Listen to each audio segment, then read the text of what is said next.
Ya, entonces estábamos viendo la acción de las hormonas, ¿no? Y estábamos viendo las distintas enzimas.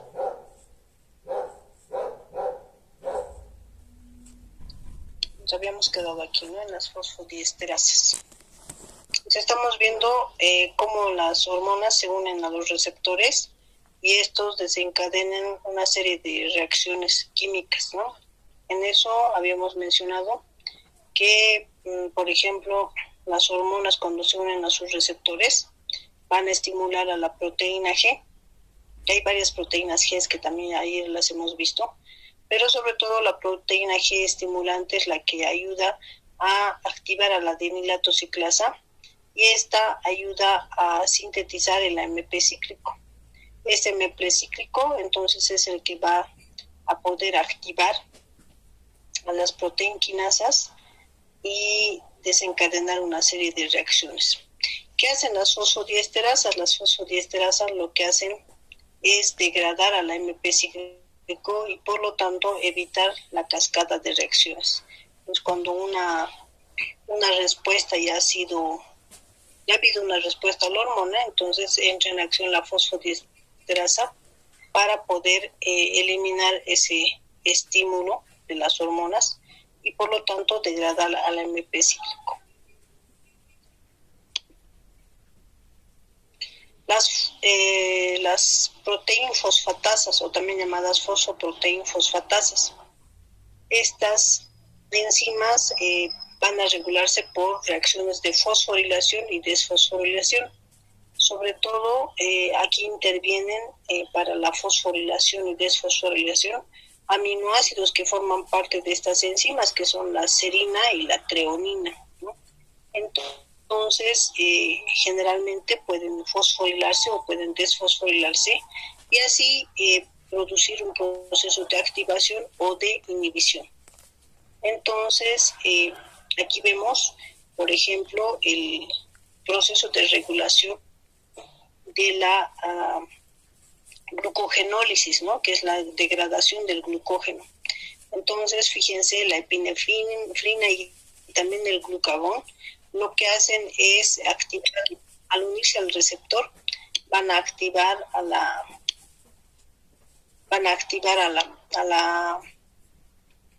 proteína G y la proteína G va a activar a la adenilciclasa o adenilato ciclasa y esta va a sintetizar el AMP cíclico. Este AMP cíclico es el que, fíjense, va a activar a las proteinquinasas activas y esta proteinquinasa activa lo que va a hacer es va a activar a la fosforilasa quinasa y esta fosforilasa quinasa, fíjense que también activa a la fosforilasa. Y esta fosforilasa lo que hace es degradar el glucógeno en glucosa, ¿sí? Entonces, de esa manera la glucosa va a poder liberarse. Y por eso la reacción del glucagón, por ejemplo, y de la epinefrina es producir aumento de glucosa en la sangre. ¿Por qué? Porque se estimulan cuando existe hipoglucemia. Por otro lado, las proteinfosfatasas que estábamos viendo hace un momento, fíjense, son las que inhiben este proceso, inactivan a las fosforilasa quinasa y también inactivan, aquí está, a la fosforilasa, la inactiva. Entonces, ¿qué hacen las proteinfosfatasas? Inactivar los procesos de esta reacción. Pero para que esta reacción se lleve a cabo, tenemos inhibidores. Los inhibidores, el inhibidor 1, que es el que va sobre todo a inhibir a estas proteinfosfatasas para que no inactiven y que siga su curso para finalmente sintetizar glucosa. Entonces esa es la función de las proteínas 1-fosfatasas, inactivar a las fosforilasas en general. Ahora tenemos la función del GMP cíclico. El GMP cíclico también actúa como segundo mensajero hormonal, ¿no es cierto? Lo que ocurre es que viene la señal, que es una hormona que se va a unir a su receptor y este receptor va a estimular la degradación sobre todo del fosfatidilinositol. Este fosfatidilinositol va a formar dos segundos mensajeros, el inositol trifosfato y el diacilglicerol. Este inositol trifosfato va a promover la salida a través de los canales del retículo endoplásmico, va a promover la salida de calcio. Y de igual forma, también va a promover la entrada de calcio a través de estos canales iónicos. Entonces el calcio va a aumentar intracelularmente. Este calcio puede almacenarse en la calmodulina, es decir, unirse a la calmodulina, y gracias a la acción de la óxido nítrico sintasa, a partir de la lignina formar el óxido nítrico, que es la que va a producir el proceso de vasodilatación, por un lado, ¿no? Por otro lado, fíjense que el óxido nítrico puede llegar a las células del músculo liso y entonces, en este caso, puede convertir el GTP en GMP cíclico, que es el segundo mensajero. Y ese GMP cíclico puede actuar directamente sobre las proteinquinasas G para que se produzcan diferentes acciones fisiológicas, ¿no es cierto? O también puede ser activada por este ANP, ¿no es cierto?, que es el péptido natriurético atrial, que va a unirse a su receptor y que a través de un receptor de este receptor va a poder también degradar el GTP en GMP cíclico y de esa manera también activar a las proteinquinasas. Entonces esa es la función del GMP cíclico, que está acoplado tanto al metabolismo del calcio como a la del óxido nítrico. El calcio como tal es un elemento importante que más o menos está en una concentración de 5 milimoles y tiene una concentración intracelular en menor proporción, tiene más o menos de 0,05 a 10 micromoles, que es una cantidad mucho más pequeña, ¿no es cierto? Este calcio, como hemos visto hace un momento, puede tener varias formas de intercambiar o de llegar al citoplasma. Uno es mediante los canales de calcio, que van a ayudar a que ingrese el calcio, ¿no es cierto? Y de esa manera va a haber más calcio dentro de las células. Otro es mediante el proceso de despolarización, que va a ayudar a que los canales de calcio también se activen y puedan también ingresar más calcio dentro de la célula.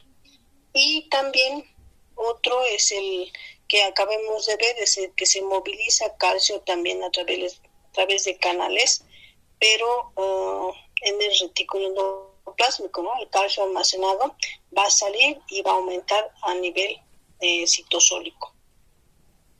La calmodulina, fíjense, es una proteína que tiene, esta es dependiente de calcio y va a tener 4 sitios de unión al calcio. Fíjense que están los 4 sitios de unión. Esta va a activar también algunas enzimas e incluso también puede activar canales. Fíjense toda esta lista, ¿no? Puede activar también a la adenilciclasa, entre las más importantes. Puede también actuar sobre algunas proteínas citoesqueléticas. Puede estimular a la óxido nítrico sintasa, que ya hemos mencionado hace un momento, ¿no es cierto? Y también puede activar a la fosforilasa quinasa, a las proteínfosfatasas. Entonces puede tener varias acciones y por eso también se lo considera o se la considera como un segundo mensajero, ¿no?, que ayuda a llevar una señal. Aquí fíjense, el calcio va a venir entonces de afuera, ¿no es cierto? Puede venir de afuera mediante transportadores que están acoplados al ATP. Y este calcio o bien puede ingresar a almacenarse en el retículo endoplásmico, o bien este calcio puede salir del retículo endoplásmico por acción de la IP3, ¿no es cierto?, del inositol trifosfato, que va a estimular a estos canales de calcio para que salga el calcio.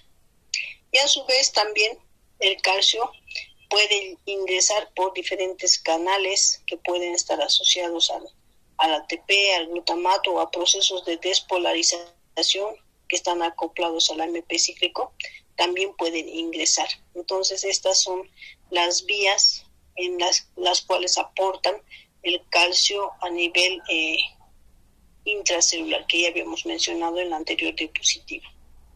El fosfatidilinositol, hemos dicho que es otro mensajero, segundo mensajero hormonal, que proviene sobre todo del, este fosfatidilinositol se encuentra en las membranas, sobre todo, ¿no? Está en las membranas, y gracias a la acción de la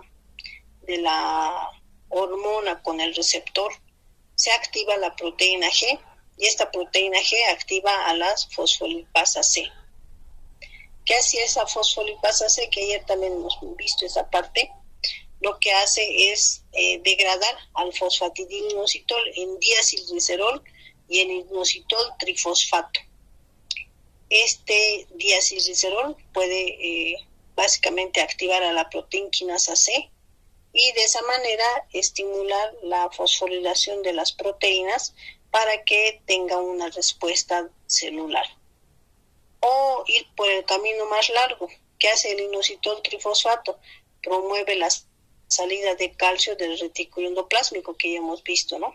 Entonces este calcio que va a estar fuera a nivel del citoplasma, va a aumentar su concentración, puede ingresar a la mitocondria o bien puede almacenarse en la calmodulina. Esta calmodulina entonces va a formar un complejo con el calcio, hemos dicho, y va a estimular también a otras proteínas para que se produzca una respuesta fisiológica. O bien puede estimular vías de fosforilación de proteínas para que también se dé una respuesta fisiológica, ¿no? Otro de los segundos mensajeros o de las vías que van a funcionar también en este proceso de llevar la señal es la cascada de la proteína quinasa. Un ejemplo clásico es la insulina, ¿no? La insulina sabemos que se estimula cuando existe hiperglucemia. Entonces, la insulina viaja a los tejidos y se une a sus receptores. Estos receptores activan una serie de vías, ¿no es cierto?, de vías y de vías metabólicas específicas, como una de esas son la vía RAS, la vía MAP, la MEC, ¿no es cierto? Entonces estas van a actuar a nivel del DNA y van a promover el crecimiento celular en general. ¿Por qué? Porque van a inducir la transcripción de genes de esa manera. O la vía mTOR, fíjense, la vía mTOR que también activa ciertos factores de transcripción y puede provocar una translocación de proteínas, es decir, sintetizar al receptor de la glucosa para que pueda captar más glucosa el tejido. Por un lado, puede también ayudar a la actividad de la enzima, es decir, promover la síntesis del receptor de la insulina y de las proteínas fosfatasas y las fosfodiesterasas para que se activen una serie de reacciones y se lleve a cabo pues los procesos anabólicos que estimula la insulina. O bien la transcripción de genes, ¿no? Fíjense, tantos genes y como hormonas también que pueden ayudar a este proceso de transcripción.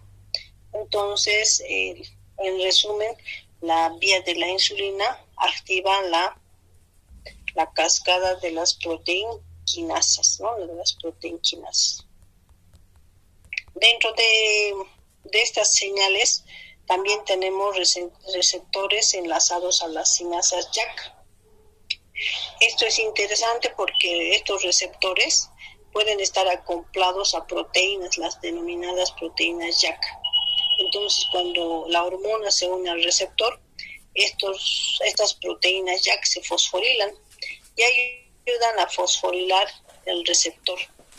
Esa fosforilación del receptor estimula la activación de vías intracelulares como la vía STAT o la vía SH2 y estas van a promover sobre todo la dimerización y la translocación nuclear, promoviendo diferentes señales sobre el DNA, sobre todo, ¿no? A nivel del DNA, a nivel de la parte genética, ¿no? Fíjense, una aplicación del receptor JAK o de la proteína JAK es esta, ¿no? Fíjense, aquí está la proteína JAK, que está sin eritropoyetina. Esta proteína, o este receptor más bien, funciona con la eritropoyetina. Entonces, cuando no está sin el estímulo de la hormona, entonces JAK está tranquilo y no emite ninguna señal. En cambio, cuando la eritropoyetina se une a JAK como la hormona con el receptor, provoca la fosforilación de JAK, ¿no es cierto?, de la proteína acoplada al receptor de la eritropoyetina. Y eso estimula varias vías, el STAT, las vías PI3K, la RAS y la MAPK. Estas van a promover sobre todo el proceso de proliferación y transformación de progenitores hematopoyéticos. Eso es lo que promueve. En cambio, cuando existe alguna mutación de esta proteína JAK, sobre todo la mutación P617F, esta, sin necesidad de la eritropoyetina, fíjense que se fosforila. Y al fosforilarse, como está mutada esta proteína, activa, aumenta las vías STAT, la RAS, MAP y la PI3K. Entonces, promueve una proliferación de estos progenitores hematopoyéticos. Entonces, estos pacientes pueden tener, por ejemplo, una trombocitemia esencial, ¿no?, que es cuando estos pacientes tienen valores muy elevados de plaquetas. Pues cuando el paciente tiene muchas plaquetas, hay que pedir esta mutación JAK. Y si es que está mutado, entonces significa que por eso hay un aumento de plaquetas. ¿Por qué? Porque hay una mutación a nivel de esta proteína JAK. Luego también tenemos la vía NF-kappa beta, que sobre todo va a promover el proceso de inflamación, ¿ya? La vía, bueno, entre otras, ¿no? Tiene varias funciones, pero sobre todo promueve la inflamación, puede promover esta vía, el crecimiento celular, y también puede promover, incluso puede estar involucrada en la formación de cáncer. Entonces, ¿qué hacen los glucocorticoides? Los glucocorticoides sabemos que son inhibidores de la inflamación, ¿no es cierto? Son antiinflamatorios. Entonces, lo que hacen los glucocorticoides es inhibir esta vía NF-kappa beta. ¿Cómo funciona esta vía? Fíjense que va a depender de proteínas kappa beta, ¿no es cierto? Y kappa beta, estas normalmente se encuentran asociadas, pero cuando hay un complejo o un estímulo, estas se separan y se fosforila la fracción kappa beta. Entonces, estas proteínas remanentes no fosforiladas, la P50 y la P65, se unen a coactivadores y estimulan al DNA, se unen a un gen específico y promueven la transcripción y la traducción de proteínas inflamatorias. Entonces, de esa manera se promueve la inflamación. La otra subunidad que está fosforilada va a ser marcada por la ubiquitina y se va a degradar. En cambio, las dos subunidades, la P50 y la P65, son las que van a promover el proceso de síntesis de proteínas inflamatorias. Entonces, ¿qué hacen los glucocorticoides? Inhiben este proceso de separación y por lo tanto evitan la inflamación, ¿no? Evitan el proceso inflamatorio. Bueno, hasta aquí es la parte de la acción hormonal. Ahora nos vamos a ir al último tema, que es el de xenobióticos. Un momentito.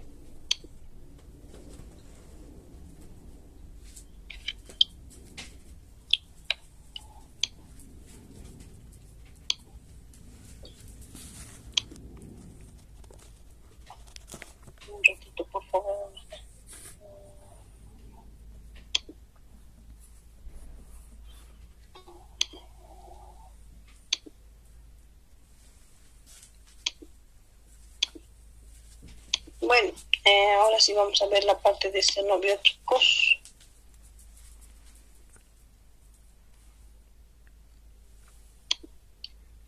En cuanto al metabolismo de los xenobióticos, entonces vamos a comprender la parte de los xenobióticos, que son, como qué reacciones cumplen y en qué están involucrados, ¿no? ¿Qué es un xenobiótico? Un xenobiótico es un compuesto extraño al organismo, que pueden ser fármacos, pueden ser compuestos químicos, pueden ser conservantes, insecticidas, plaguicidas, todo tipo de compuesto químico o compuesto extraño al organismo, que generalmente es insoluble, ¿ya? Es insoluble. Todos estos compuestos son insolubles. Por lo tanto, son difíciles de eliminarlos por la orina. Entonces se quedan en nuestro cuerpo. Es por eso que necesariamente los tenemos que metabolizar en el hígado y posteriormente eliminarlos, porque si se quedan en nuestro cuerpo, como son compuestos extraños, pueden producirnos una intoxicación o incluso algunas enfermedades graves. Entonces, dentro de los xenobióticos en general pueden estar los halocarbonados, los haloaromáticos, fíjense, los PCBs, los fenilos, los nitroaromáticos, incluso el plástico, todos los compuestos químicos que son extraños a nuestro cuerpo. Entonces, el citocromo P450 es una enzima que nos va a ayudar a poder eliminar o a poder metabolizar estos compuestos extraños y poder así eliminarlos del organismo. Generalmente los fármacos, que son compuestos químicos, van a ser metabolizados también por este citocromo P450. Y los xenobióticos en general, entonces pueden también estar influenciados en los citocromos, porque el citocromo no solamente va a metabolizar xenobióticos, también va a metabolizar todos los compuestos lipídicos, ¿no? Como las hormonas esteroideas, la vitamina D, el calcitriol. Entonces también juega un rol importante el citocromo P54 en metabolizar todos los compuestos lipídicos, incluyendo los xenobióticos. Entonces lo que hace básicamente el citocromo P450 es añadirle un grupo hidroxilo, es decir, hidroxilar al compuesto, para que sea soluble y que pueda eliminarse por la orina, ¿no? Para este proceso de hidroxilación, él utiliza fosfatos reducidos y de esa manera pues lo vuelve soluble al compuesto. No solamente el citocromo P450 va a solubilizar, también puede solubilizar varios tipos de citocromos, que aquí ven todas las familias, ¿no? La familia de los citocromos P1, P2, P3, P5, P7, P8. Todas estas ayudan a solubilizar todos los compuestos fármacos, compuestos insolubles, hormonas esteroideas, vitaminas incluso, ¿no? Todos los compuestos que son lipídicos tienen que solubilizarse para eliminarse por la orina. Entonces, actúan muchos citocromos en este proceso de solubilización. Este citocromo va a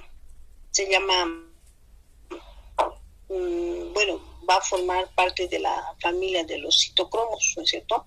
Un citocromo se abrevia con la palabra CYP o con la abreviación CYP y puede tener una cierta nomenclatura, ¿no? Puede tener un número y además puede tener una letra mayúscula. Y estos pueden identificarse como citocromos 1 a 1, ¿no es cierto? Uno de la familia 1, de la subfamilia A1, a eso se refiere. Y y todos estos entonces van a estar presentes generalmente en el hígado y también pueden estar presentes en los enterocitos, pero sobre todo en el hígado, porque el hígado es el que va a metabolizar estos compuestos extraños. Entonces, en las células hepáticas, sobre todo van a encontrarse a nivel de las membranas del retículo endoplásmico liso y también pueden encontrarse en las glándulas suprarrenales, tanto en las mitocondrias como en el retículo endoplásmico. El citocromo P450 entonces va a utilizar, hemos dicho, NAD fosfatos reducidos y existen otras enzimas similares como la adrenodoxina reductasa y la adrenodoxina, que pueden utilizar también hierro y azufre, que no es de origen hémico como el citocromo. El citocromo es de origen hémico, ¿no es cierto? Tiene un grupo hemo.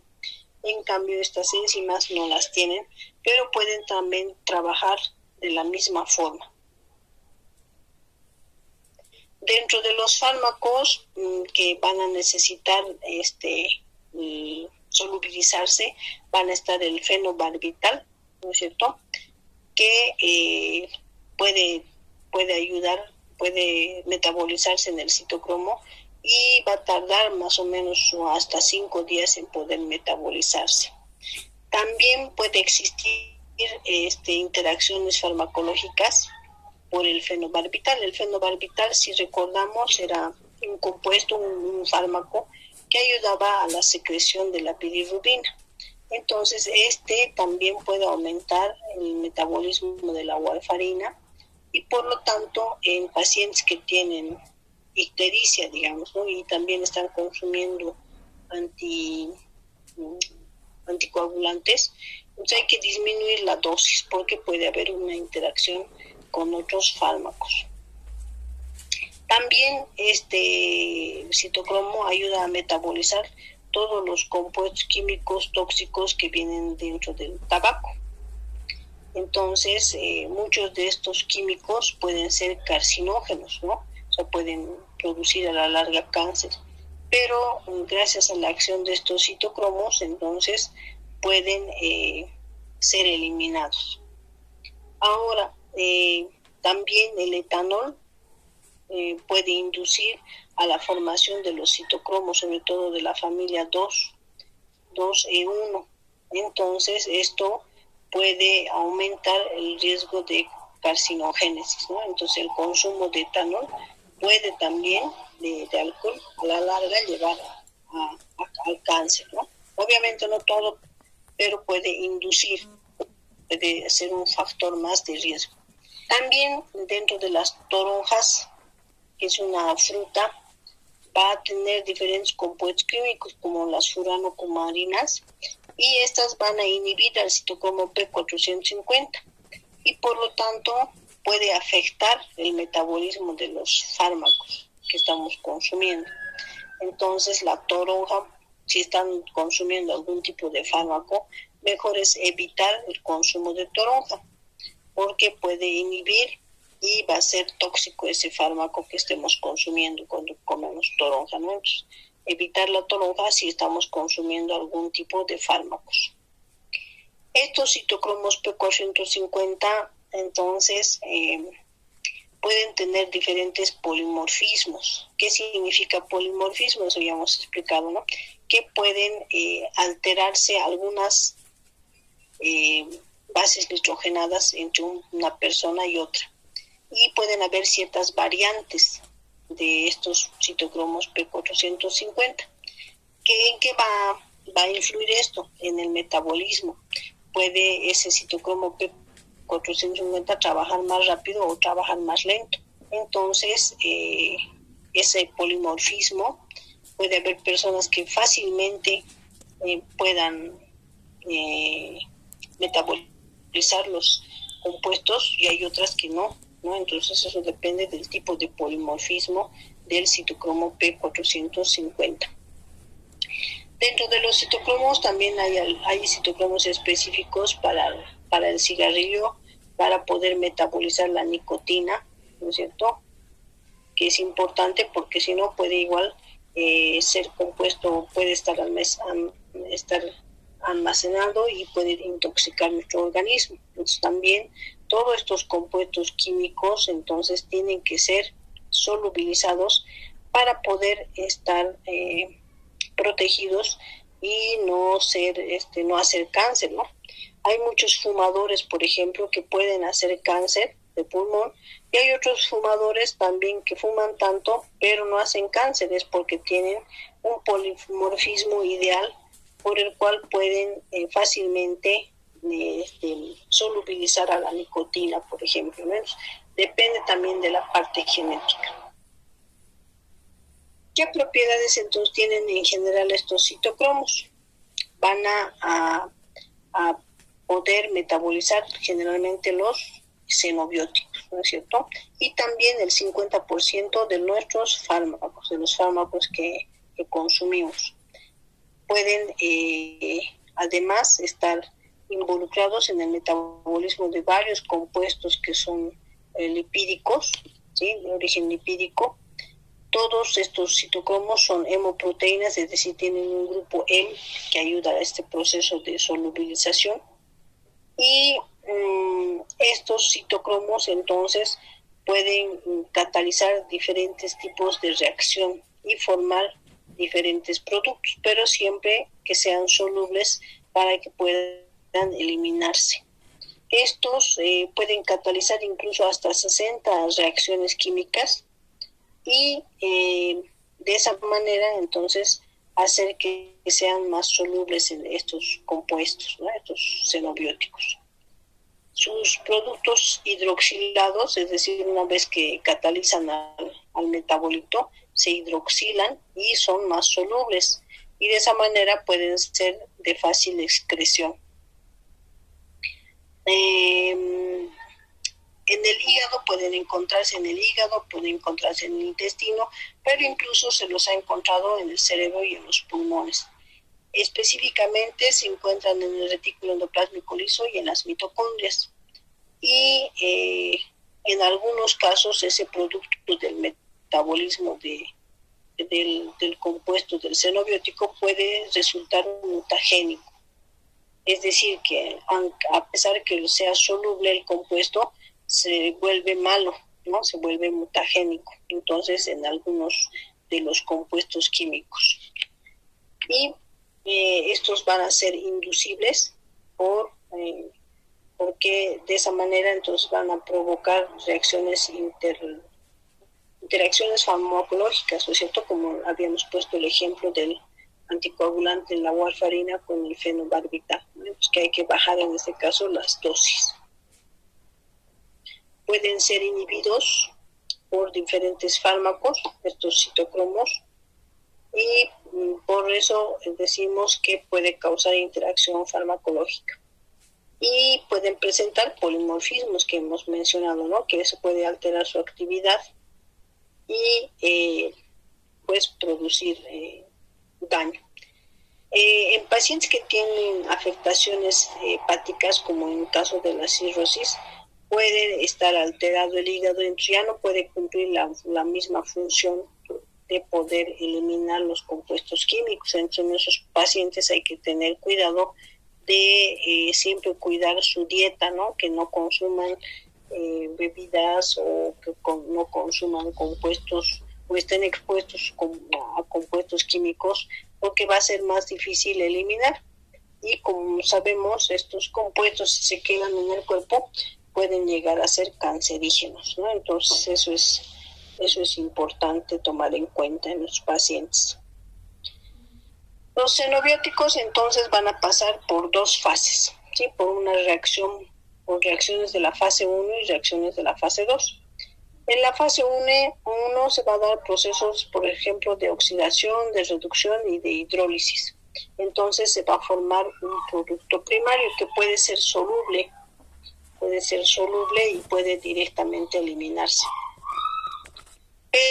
Pero en caso que se forme un producto que no es tan soluble, se puede pasar a una segunda etapa de conjugación, donde se va a unir a un compuesto químico y de esa manera se va a poder eliminar, ¿no? Se va a poder eliminar y se va a volver polar. Mediante estas dos reacciones, entonces el compuesto se vuelve soluble, se vuelve polar o hidrófilo, y de esa manera se puede eliminar por la orina sobre todo. Aquí está en la primera etapa, el xenobiótico se vuelve un metabolito polar, y en la segunda etapa puede ser conjugado para ser mucho más soluble y poder eliminarse. En la fase 1, entonces, la reacción más importante es la hidroxilación, ¿no es cierto? Esta hidroxilación va a ser catalizada por el citocromo P450 o por las monooxigenasas, ¿no? Por eso al citocromo P450 también lo conocen como monooxigenasa. También, aparte de la hidroxilación, que es la más importante y que esa es la que tienen que acordarse, la hidroxilación, pueden también haber otras reacciones como desaminación, deshalogenación, desulfuración, epoxidación, bueno, hay varias, ¿no? Entonces, de esa manera puede sufrir varias reacciones, pero el objetivo es poder solubilizar a la molécula, al compuesto químico. En la fase 2, entonces, hemos dicho que pasa por un proceso de conjugación. Generalmente se puede unir al ácido glucurónico, así como la bilirrubina. ¿Se acuerdan que se conjuga al ácido glucurónico y se vuelve soluble para eliminarse en las vías biliares? De igual forma, estos compuestos se pueden conjugar con el ácido glucurónico. Y no solo con el sulfato, con el glutatión, que los convierten en moléculas mucho más solubles para poder ser eliminadas tanto por la orina como por la bilis. Entonces aquí está el resumen. Fíjense, en la fase 1 el proceso más importante es la hidroxilación. Pero pueden ser en esta fase 1 sometidos los compuestos al citocromo P450, que es el que va a estar en mayor proporción, el que va a producir el proceso de hidroxilación.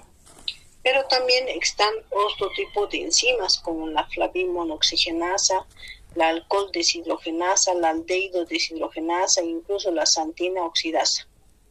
Estas enzimas entonces ayudan a solubilizar y a eliminar entonces los compuestos químicos extraños que vienen, ¿no? Un ratito.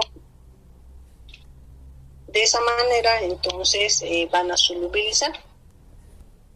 Por ejemplo, en el caso del alcohol, ustedes se habrán dado cuenta que cuando van a algún tipo de fiesta y consumen bebidas alcohólicas, hay personas que fácilmente aguantan más tiempo, ¿verdad?, tomando la misma cantidad de alcohol, porque tienen polimorfismo y tienen mayor cantidad de estos compuestos de citocromos y de la alcohol deshidrogenasa o la aldehído deshidrogenasa, que promueven a que fácilmente solubilicen al alcohol y a los compuestos químicos para que se elimine fácilmente, ¿no?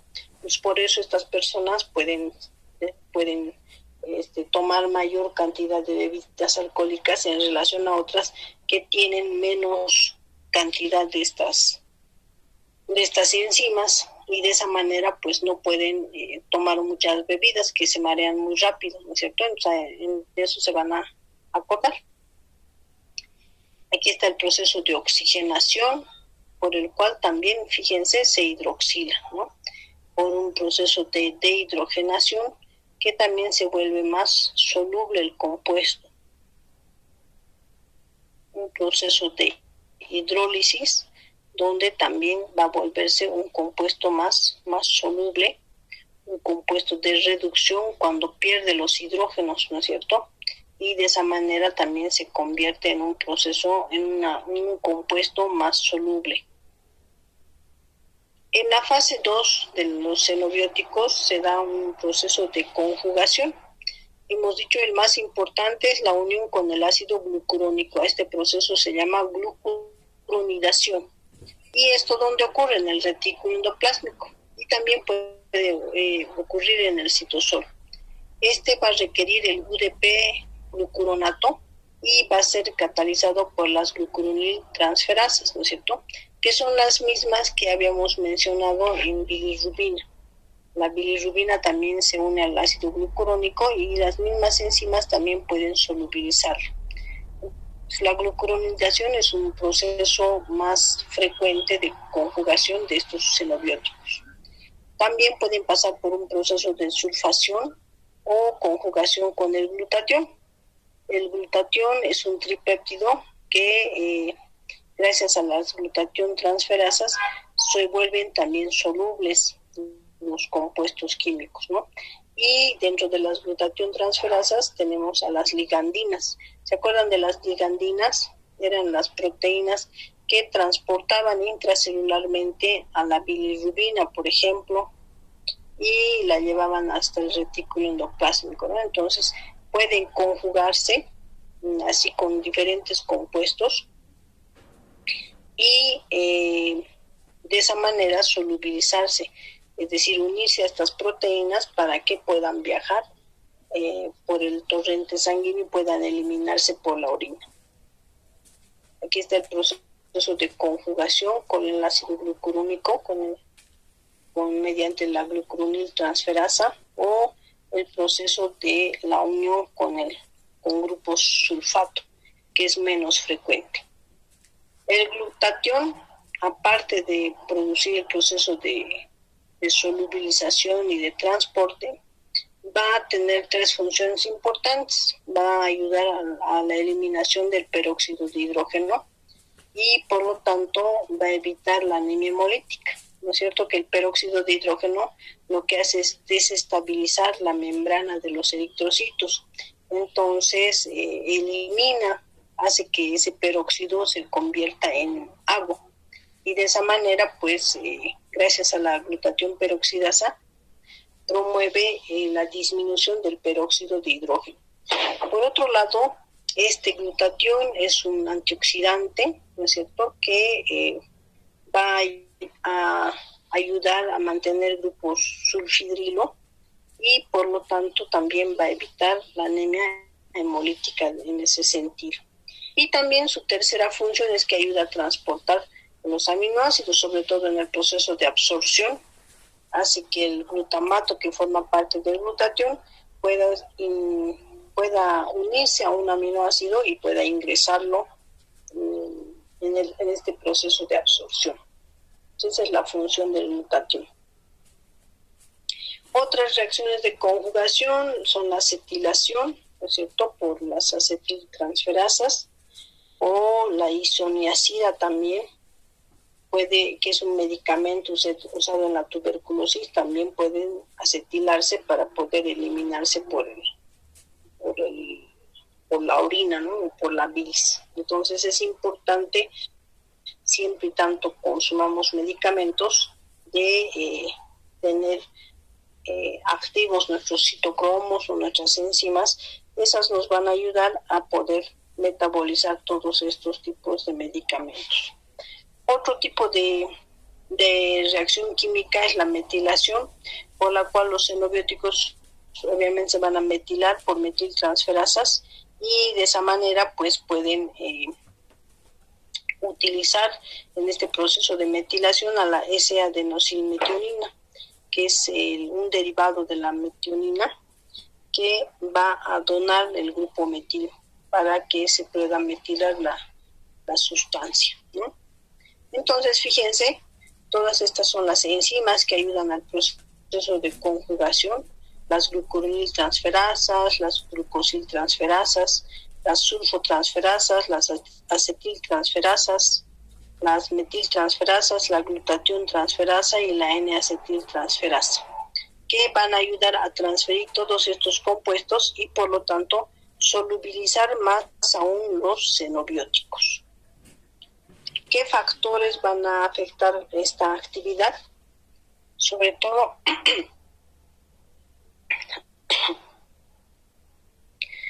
entonces, los xenobióticos, como son compuestos químicos, pueden ser compuestos tóxicos si es que no se solubilizan.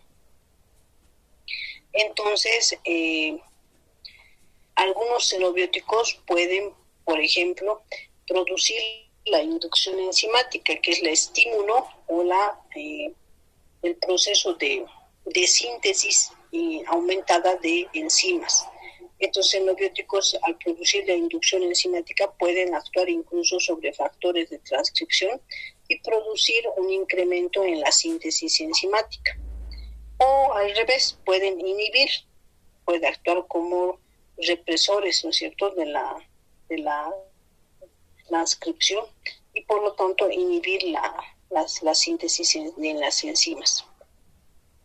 Como ya les he mencionado, enfermedades hepáticas como la cirrosis puede afectar entonces el metabolismo de estos fármacos y en esos pacientes hay que tener cuidado. ¿Qué más?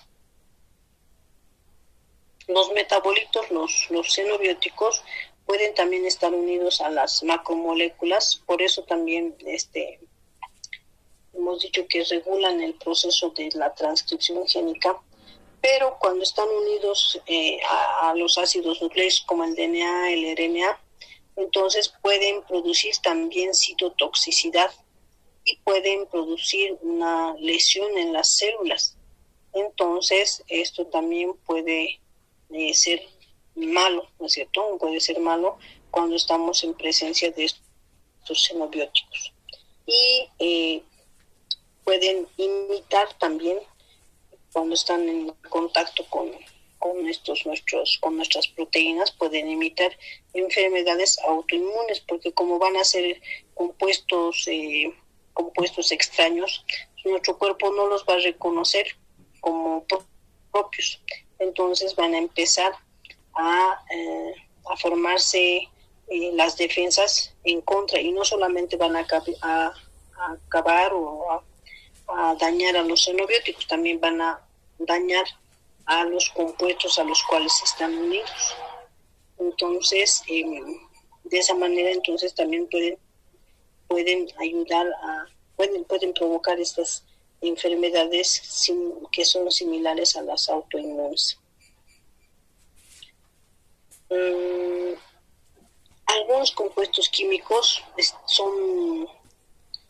no son tóxicos, pero cuando se metabolizan por el retículo endoplásmico se vuelven tóxicos, ¿sí? Entonces pueden ser incluso carcinogénicos, y de esa manera entonces normalmente no eran tóxicos, pero al metabolizarse se vuelven tóxicos y se vuelven carcinogénicos. Entonces, de esa manera pueden producir el cáncer, ¿no? Aquí tenemos un resumen en general de los xenobióticos. Fíjense que gracias al citocromo P450 se convierte en un metabolito reactivo que ya es soluble, y gracias a un proceso, una segunda fase, se convierte en un metabolito no tóxico. Este metabolito no reactivo, antes que pase a la segunda fase, puede unirse a las macromoléculas y puede causar lesión celular, puede causar la producción, puede ser como un apteno y causar la producción de anticuerpos y producir también lesión celular, o bien puede producir mutaciones y desencadenar el cáncer. Entonces, necesariamente este metabolito tiene que conjugarse, ¿no es cierto? Conjugarse para volverse no tóxico. Entonces, para prevenir todo este proceso, obviamente tenemos que evitar estar en contacto con compuestos químicos extraños, todos los enlatados, los refrescos, todo lo que viene enlatado generalmente, o las gaseosas, todo lo que tiene conservantes son xenobióticos. Entonces, tenemos que tener cuidado de disminuir la ingesta de estos xenobióticos. La epóxido hidroxilasa o hidrolasa tiene un efecto protector, sobre todo sobre los carcinógenos. Se ha visto eso, ¿no? Que puede ayudar a evitar que ese carcinógeno pueda promover una proliferación celular. Y también algunos productos del citocromo P450 puede formar procarcinógenos, que son los epóxidos, ¿no? Entonces, estos compuestos químicos, como hemos dicho hace un momento, pueden convertirse en epóxidos que son reactivos y también son mutagénicos o carcinogénicos.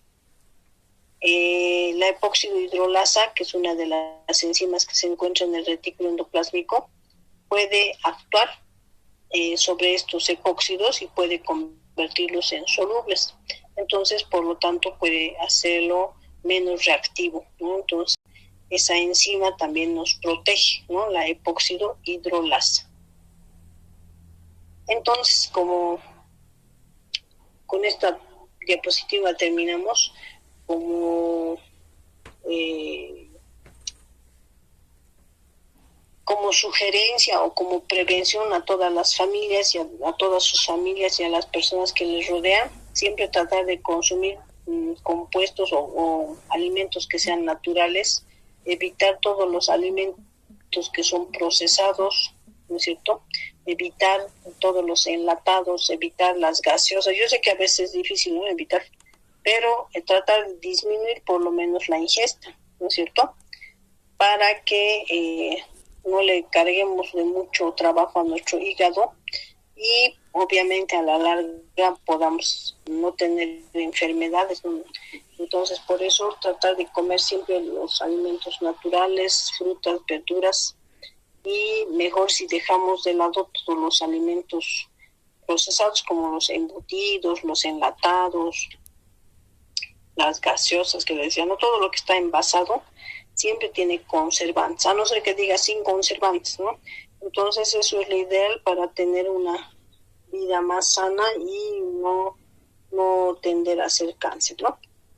Listo, muchachos, con eso hemos terminado entonces todo el capítulo. Hasta aquí es el examen parcial, el cuarto parcial, y obviamente todo el examen final va a ser todo hasta este tema de xenobióticos. Mañana vamos a pasar una clasecita también, pero ya no voy a avanzar más, sino que vamos a repasar sobre los temas que hemos visto de ácidos nucleicos y les voy a indicar las partes más importantes que puede que entren al examen. Pues mañana, pues no se pierdan la clase, es la última de las últimas, y con eso habíamos terminado, ¿ya? Mañana los espero, no sé si tienen alguna pregunta, duda. Entonces mañana nos vemos, no se olviden. Y las diapositivas pues ya están disponibles. Ya le he pasado a su compañero Rodrigo, quizás ya les ha pasado, ¿no? Pues vayan ya estudiando porque el día martes es el examen parcial. Y mañana hacemos un pequeño repasito general, vamos a ver todo lo más importante. Que les vaya muy bien, buenas noches muchachos, hasta luego.